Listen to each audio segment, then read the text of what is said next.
Welcome to the latest trade and film on how to use your sight to determine distance and develop your convergence. We've all seen stuff like this where folks fire and the whole airplane just disintegrates. Or when I come in on my little ground training films from the side, a few little rounds and stuff blows up. I even come in from behind, and it all seems like all my rounds hit in one spot. It looks really sexy, but really it's just a function of knowing how far away an object is. In order to do that, we're going to use a little bit of geometry. I can't fly right and I can't shoot very straight, but I can do a little math.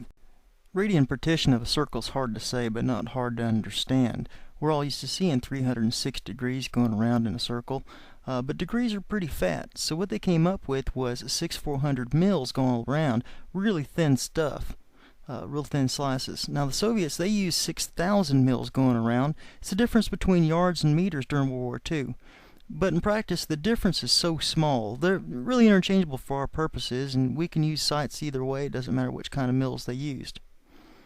1 mil is pretty interesting because it's got some unique characteristics. So we're going to concentrate on what just 1 mil does. The really neat thing is if you take 1 mil and a radius of 1,000 meters, the distance on the circle is 1 meter. To get 10.5 meters, we use 10.5 mils. Now let's take that distance down to 100 meters. At 100 meters, that 10.5 meters is 105 mils. At 105 mils, at 100 meters, the object is 10.5 meters wide. Who cares? Why is this important? Because our good friend the Focke-Wulf 190 is 10.5 meters wide. And that's not real important to the driver of that Focke-Wulf 190 that's out looking around, but it's of vital importance to the hurricane behind him, because that hurricane has a 105 mil sight. What that means to him is as he saddles up behind that 190 and he looks through, when the wingtips touch the sides of that circle, he's 100 meters distance. It's that math thing going on. Likewise, when he's half the distance of the ring, he's at 200 meters. When he's at a quarter of the distance of the ring, he's at 400 meters. And when he's twice the size of the ring, he's at 50 meters right there on top of him. And this is going to be important later on when we set up convergence. Now we can use this to determine distance for other objects. For example, a HE-111 is twice the size of Focke-Wulf 190. When he's wingtips on the circle, he's at 200 meters. Lots of folks wind up shooting when they're 5, 6, 7, 1,000 meters off because they don't understand just how big that sucker is and what distance it's at.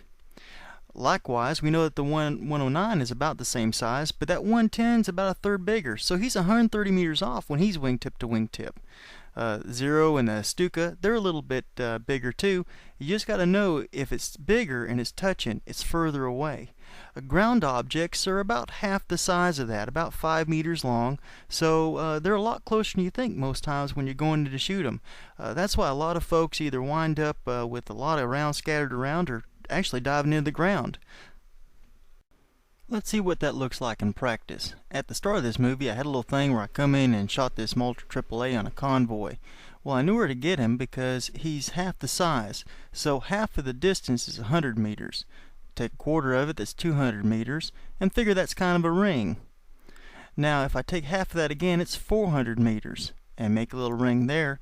When his nose is touching that little ring, he's at 400 meters. I want to shoot at 300, so I take reaction time into account and squeeze the trigger right there. What that's going to do is, once the rounds actually start to hit him, he'll be at 300 meters. You can see there it's just about right. And as you can see, he blows up. Coming in from behind, I know a truck is about 2 meters wide, so that puts him just slightly wider than that pip in the middle. As you can see, there's a truck full of gas in the front of that other one there. Now that we can judge distance, we're going to make the most of it in convergence. That's no more than where your guns meet.